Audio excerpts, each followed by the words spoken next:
من الشيطان الرجيم بسم الله الرحمن الرحيم ألف لام ميم ذلك الكتاب لا ريب فيه هدى للمتقين الذين يؤمنون بالغيب ويقيمون الصلاة Assalamualaikum, Mang. ويقيمون الصلاة ومما رزقناهم ينفقون.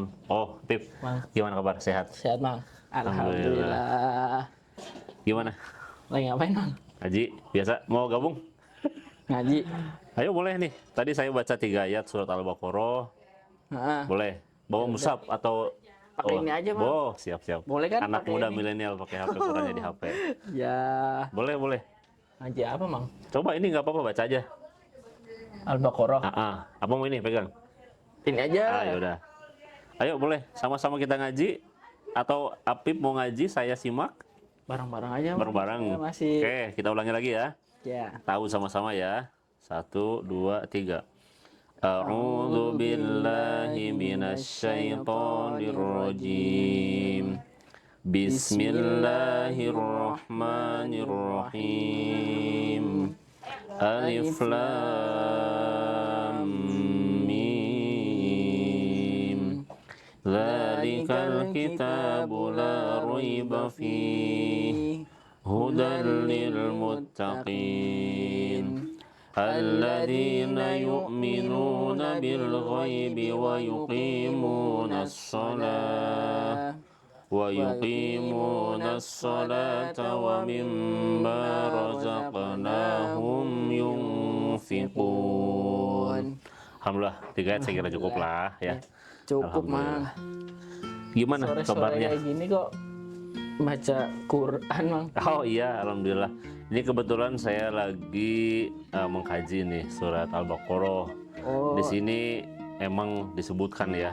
Jadi ciri-ciri orang bertakwa itu ada di sini. Salah satunya itu yang dia beriman kepada yang gaib, kemudian dia mendirikan sholat dan meninfakkan dari yang Allah rezekikan gitu. Belum lagi nanti ayat selanjutnya ada lagi nih, sampai ayat kelima. 3 ayat aja. 3 ayat aja. Ya. Iya. Kalau ini ya, pas banget nih. Kan tadi yang kedua apa? Sholat. Ya, sholat, mendirikan sholat, ya. Mendirikan sholat. Nah, saya pernah gini, Mang. Kan saya berada di kendaraan nih. Pas mau ke Lampung, Oh, kan naik kapal. ya. Nah, di situ pas waktu sholat tuh. Aha. Nah, ternyata nih, ternyata pas saya selesai sholat, baru dikasih tahu kalau kiblatnya salah. Salah. Nah, kalau itu gimana tuh? Sholatnya sah nggak tuh? Ya. Jadi sholat itu perintah dari Allah, ya kan? Dan Allah melalui Rasulnya itu memberikan aturan-aturan perangkatnya, gitu kan? Yang sekarang itu umat Islam sekarang tuh lebih mudah nih dirumuskan oleh para ulama. Ada misalnya rukun sholat, ada syarat sahnya sholat, nah gitu kan? Nah ini menghadap kiblat termasuk syarat sahnya sholat. Syarat sah. Tahu kan artinya syarat sah? Syarat sah itu berarti supaya sah berarti harus dilakukan. Nah itu Nah, ya. ya. Nah kalau kita belajar dulu itu ya, kayak Mang Den juga dulu belajar tuh syarat sahnya sholat itu ada 5. Ada 5. Ingat gak? 1. Coba. Wudu, suci. Suci, oke. Ya. Berarti suci itu kita membersihkan diri, Najis, ya, hadas. dari hadas dan najis, ya. Ya, suci. Kedua, Terus yang kedua apa, Mang? bersih tempat. Bersih Suci tempat. Oh Nah, ya, ya. bersih tempat. Bersih tempat. Terus yang ketiga menghadap kiblat. Tadi kan menghadap bilang. kiblat. Ya betul. Menghadap Oh kiblat. ya. Terus yang keempat apa, Mang? Menutup. Menutup aurat. Oh iya, pantesan Ya. celana pendek nggak boleh. Nggak boleh. Karena boleh, semuanya nggak boleh. Yang kelima, Yang kelima, terakhir berdiri. berdiri. Nah, berdiri ya. Oh, Tentu saja buat yang mampu. Yang mampu. Nah, ya. tadi kembali ke menghadap kiblat ya. Sebetulnya karena ini soal fikih ya, Fikih. soal fikih. Fikih kan pemahaman ulama terhadap dalil. Nah, gitu. Masing-masing beda pendapat pastinya. Nah, kita ya orang awam ngikutin lah siapa yang kita ikuti, ulama itu dalam menilai dalil tersebut gitu. Jadi kalau yang memang pelajari ya menghadap kiblat itu ada dua kemungkinan gitu ya. Ada kita menghadap kiblat itu memang posisi yakin ya. Jadi menghadap kiblat dengan yakin. Yang kedua menghadap kiblat karena zon. Nah ini kata ulama. Zona apa tuh? Zon itu persangkaan. Kira-kira. Nah, gitu. Kira-kira. Jadi apa yang dimaksud yakin dan zon? Kalau yakin itu kalau kita misal sholat di depan Ka'bah persis. Oh iya. Nah itu kan kita berarti memang menghadap kiblat. Yakin banget itu. Nah betul. Karena Ka'bah itu kan kiblat kita. Nah gitu kan. Kalau kita sholat di depan Ka'bah persis, berarti kita yakin betul kalau kita menghadap kiblat. Kondisi yang kedua itu adalah zon. Nah zon itu kalau kita memang di luar Ka'bah berarti. Nggak kelihatan Ka'bah. Nggak kelihatan, Ka'bahnya nggak kelihatan gitu. Jadi dimanapun, nah sekarang syukurnya alhamdulillah. Nah, di Indonesia sendiri misalnya kan masjid-masjid itu banyak yang menciri menandai ya kiblat itu kan misalnya dengan mihrab begitu, itu tanda. Kalau nggak ada mihrab repot juga. Iya, kotak doang ya. Kotak doang, betul. Kadang-kadang kita nggak tahu ya. Nah, ya bersyukur juga sekarang kita kan zaman teknologi canggih nih. Ada Google Maps yang ngebantu kita mengarahkan posisi arah kiblat. Nah, insya Allah itu pun sekalipun pakai itu maksudnya tetap zone, tetap kira-kira. Lah, kayak tadi lah Afif misalnya lagi perjalanan gitu kan, entah menghadap kemana.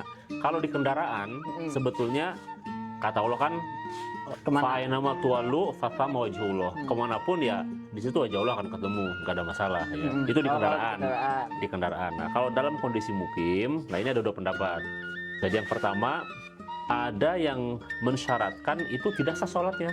Tidak sah kalau setelah sholat dia tahu ternyata dia salah arah. Gitu. Berarti kalau nggak lama tahu lah tidak sah. Tidak sah. Itu pendapat yang pertama ya. Jadi menurut ulama itu ya dia harus ulang lagi sholatnya. Gitu karena nggak sah. Sekali lagi karena tadi kiblat itu termasuk syarat sahnya sholat. Nah gitu. Ya. Jadi karena itu syarat sah dan kita ternyata salah, yang nggak sah. Nggak sah, betul. Nah itu jadi katanya harus ngulang lagi sholatnya. Gitu. Ngulang lagi. Ya. Nah tapi ada pendapat yang kedua juga membolehkan tetap. Jadi kalau itu karena ketidaktahuan. Gitu ketidaktahuan. Kembali ke dalil yang tadi, fa'inama tuwallu fathama wajhullah. Kemanapun kalian menghadap, disitulah wajah Allah. Berarti yang kedua ya udah beres, nggak usah ngulang lagi sholat. Nah gitu kan. Oh ya Mang, nah itu kan tentang sholat menghadap kiblat. Masih ada lagi nih Mang. Gimana? Kan saya di sini kan rantau. Nah, kalau rantau kan berarti masuk musafir. Musafir. Musafir. Ya. Ada keringanan. Nah, iya betul. Keringanan. Betul, masuk ke situ. Jama, kosor. Ya, jama menggabungkan, kosor meringkas. Ya, betul. Nah, masuk ke situ nih, Mang. Nah, jadi saya safar kalau yang perbedaan jarak itu saya udah melebihi itu 80 sampai 100 kilo ya kan. Nah, berarti udah lebih. Apakah saya boleh jamak? Nah, padahal saya di situ setahun, 2 tahun, setengah tahun lah, setengah tahun pulang. Iya. Kalau yang Apip yang ini kayak apa? Nah ini karena saya nggak tahu Mang, jadi saya nanya. Kadang kan pulang ke asal malah cuma seminggu. Iya. Jadi yang dijamak yang di sini atau di sana gitu kan, ragu-ragu semuanya. Padahal kalau jamak kan katanya dicintai ya karena menghidupkan sunnah, terus mengambil rukhsahnya Allah. Nah, betul. Gitu ya. Oke. Gini yang Mamang tahu ya. Jadi ada peristiwa-peristiwa pada masa Rasul ya. Misalnya gini. Dan ini diambil sama sahabat ya. Rasul waktu haji wada itu 4 hari. Di Mina Rasul itu selalu mengkosor sholat. Kosor sholat. Memang nggak dijamah tapi dikosor. Ya, itu jadi ada sahabat yang bilang seperti itu. Ibnu Abbas lain lagi. Waktu Rasul Fatu Makkah itu 19 hari. 19 hari. Selama 19 hari Rasul juga menjamah mengkosor. Sholat. 19 hari. Gitu. Nah, saya ingin mengambil, Mamang ingin ya, mengambil pendapat-pendapat yang mungkin jalan tengah lah, jalan tengah. Jadi gini, kalau kita misalnya sudah tahu mau berapa lama di sana, ya baiknya tidak qashar, tidak jamak. Kalau sudah tahu mau berapa lama gitu. Tapi kalau kita belum tahu, ya, karena misalnya yang namanya misalnya kita perantau, misalnya mau kemana, yang kita tuh nggak tahu mau berapa lama di situ, lah boleh, itu boleh menjamak qashar karena ada ketidakpastian gitu. Mungkin suatu saat dia akan ke sini karena belum jelas. Nah, tapi merantaunya Apip kan di sini jelas, tinggal ngontrak, udah ketahuan. Misalnya kuliah paling lama kan bisa 4 tahun selesai. Nah, udah. Jadi kalau misalnya udah ketahuan, nah niatnya mukim. Nah, kalau sudah niat mukim berarti tidak berlaku lagi jamak qashar. Karena yang namanya rukhsah jamak qashar hanya untuk yang dalam kondisi safar. Nah, berarti gitu. niatnya. Ya, niatnya apa nih? Mukim apa safar? Apa selama masih jadi dia safar terus? Ya, kita udah tahu soalnya. Kita udah tahu, ya. Misalnya kuliah 4 tahun lah, selama 4 tahun itu. Berarti yang tahu diri sendiri ya? Diri sendiri. Gitu, ya.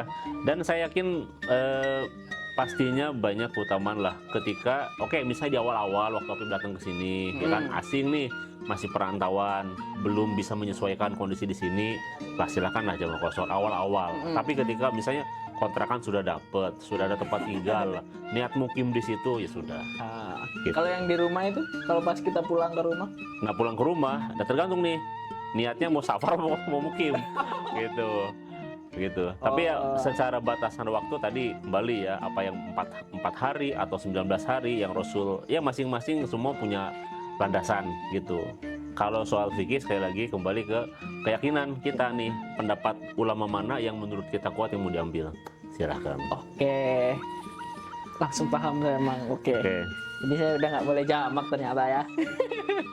Nah, ada lagi Mang, masih tentang sholat nih, tentang sholat. Jadi gini Mang, kan sholat isya itu kalau yang saya tahu itu ada yang bilang katanya sampai jam 12 batasnya.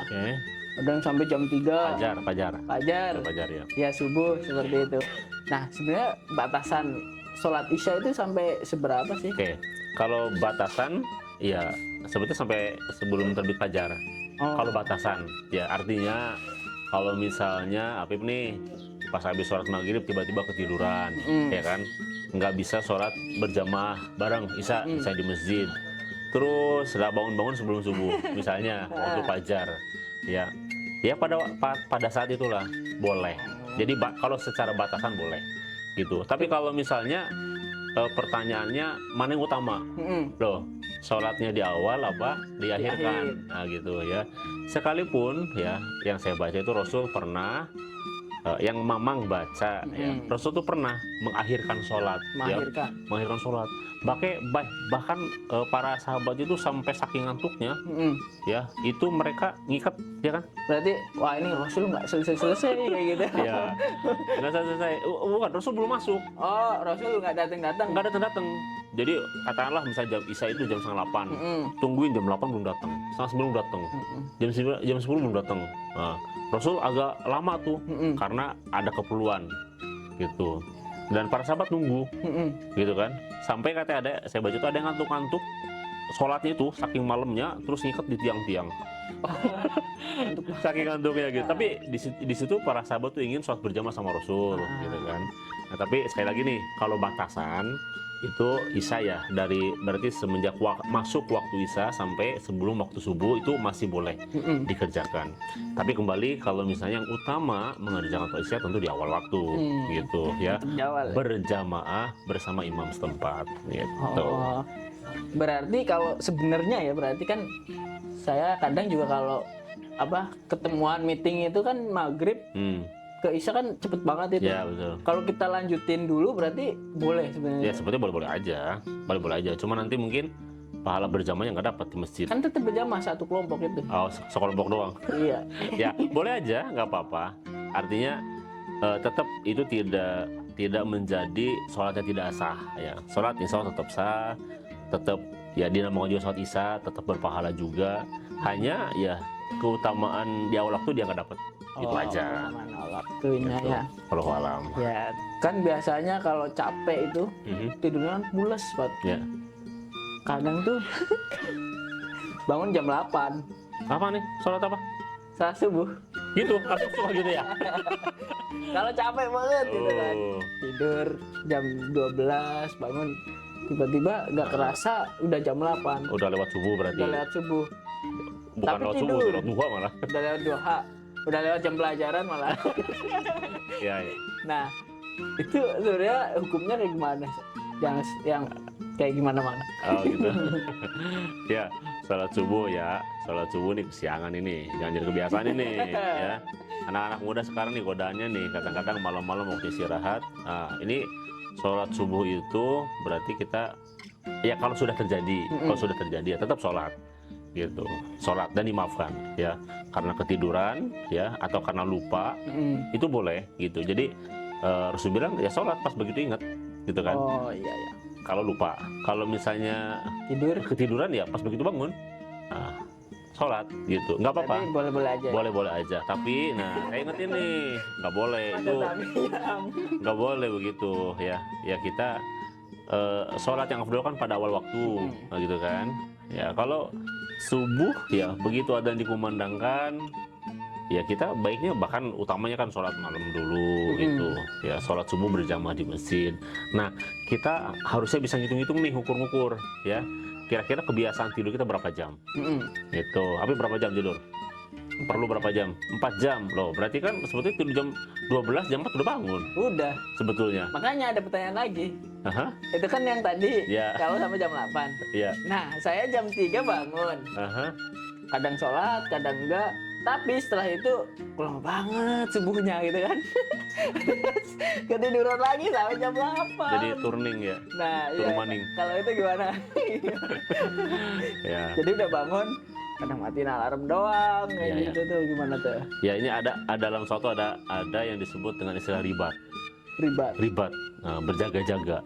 Oh, kan. ribat, berjaga-jaga. Berjaga-jaga kan. Sebetulnya kan ayatnya kan soal ribat itu ketika misalnya kaum muslimin berjaga-jaga dari pasukan musuh, itu kan ribat. Ribat. Nah kan? Nah, tapi ribat juga ada dalam istilah sholat. Apa? Ribat dalam sholat itu adalah intidorus sholat ba'da sholat.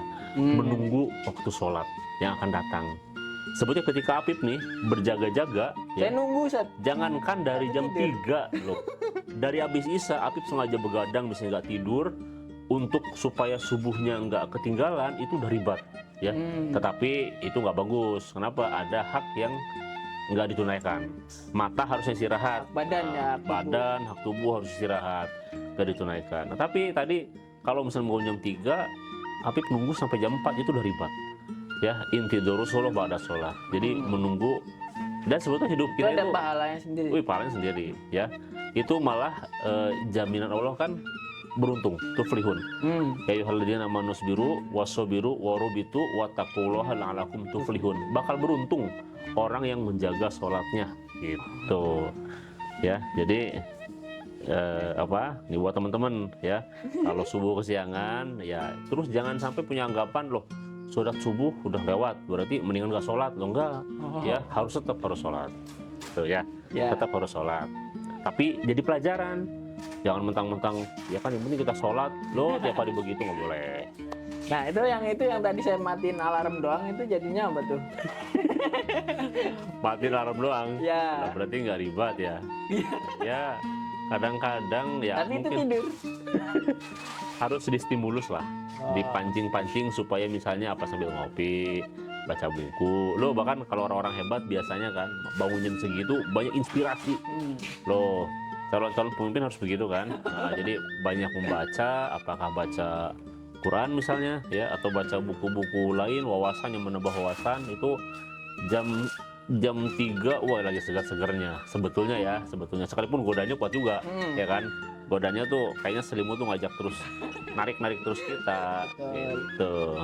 Oh iya, berarti tetap usahakan ribat ya. Nah, usahakan ribat ya, menjaga sholat dari waktu sholat karena ya yang Mamang fahami, Mamang hayati, sebetulnya kita hidup itu adalah untuk sholat ke sholat. Selebihnya itu baru aktivitas gitu. Kadang-kadang kita kebalik ya, kita mementingkan urusan aktivitas keduniawian, sholatnya istirahat. sementara sholat itu sebagai istirahat. Nah kita kebalik Nah, harusnya kita balikin nih. Jadi kita tuh menunggu hidup tuh untuk sholat ke sholat, ke sholat ke sholat. Nah, selebihnya baru kita bekerja, bermaisha, beraktivitas gitu. Tapi kan kalau kayak gitu kan sebagai keimanan yang tipis segini. Belajar. Semuanya bisa, ya semuanya berproses juga kan. Kita belajar. Bisa. Oke, terakhir nih Mang, terakhir banget nih. Gimana? Kan saya nonton, tapi ini nggak tentang sholat gak apa-apa. Nggak apa-apa. Nah. Obrolan Iya. sore-sore. Ya, jadi ini terakhir. Saya ngeliat konten. Situ tuh ada pertanyaan nih, bagus menurut saya. Aha. Kalau Mang Den ditanya milih ibu atau istri Aha. atau anak perempuan, yang lebih utama Milih dalam apa nih? milih dalam hal kasih sayang, dalam keseluruhan gitu. Oh. Mengutamakan, memprioritaskan itu siapa menurut Mang Den? Oh. Oke, sebagai anak laki-laki, Ya, sebagai Mang Den. sebagai Mang Den, ya. Ketika misalnya dalam hal ketaatan, ya, saya lebih milih ibu tentu saja, ya, karena sebagai anak tetap baktinya ke ibu, itu. Kalau dalam hal nafkah, lah saya mengutamakan istri, gitu, karena itu kewajiban saya. Adapun ke orang tua itu sebagai bentuk berbakti saya, gitu. Kalau anak, Kalau ke anak lah itu soal dalam hal nafkah dan kasih sayang, gitu. berarti kalau istri sama anak lebih prioritas mana? Kalau misal ada suatu kondisi yang harus menyelamatkan salah satu, nah itu bila itu pilih mana? Mang Den itu pilih mana? Oh, saya kira saya pilih istri ya. Pilih istri. Saya kira pilih istri. Ya, Kita tahu bener nggak? Pilih istri. Kenapa?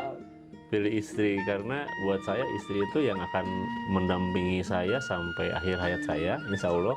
Kalau Allah panjangkan umur saya, gitu kan? Gitu. Sementara anak bisa jadi nanti anak itu bersama pasangannya, ya. Kalau ibu juga, ya kan dia sudah ada suami, gitu. Jadi ke ibu itu kita berbuat baiknya, ya. Berbaktinya itu yang kita utamakan. Kalau soal nafkah, menunaikan kewajiban, ya saya ke keluarga, istri terutama, baru anak-anak. Oh iya. Walau alam ya, walau alam. Ini versi saya. Oke. Jadi mungkin itu dulu Mang. Ayah, Kayaknya udah terlalu sore. sore. Takutnya mengganggu. Siap. Saya langsung pamit Mang. Monggo ya. Saya kesini cuma ngobrol doang. Oh ya, alhamdulillah tadi berarti kita sudah ngaji, sudah diskusi juga, ya mudah-mudahan tambah ilmu insya Allah. Amin. Ya, kapan-kapan saya terima lagi. Oh siap, insya Allah. Nanti saya siapin pertanyaan lagi. Siap. Terima kasih. Oke. Saya pamit Yuk. Mang. Pamit. Monggo. Dan assalamualaikum. Assalamualaikum warahmatullahi wabarakatuh.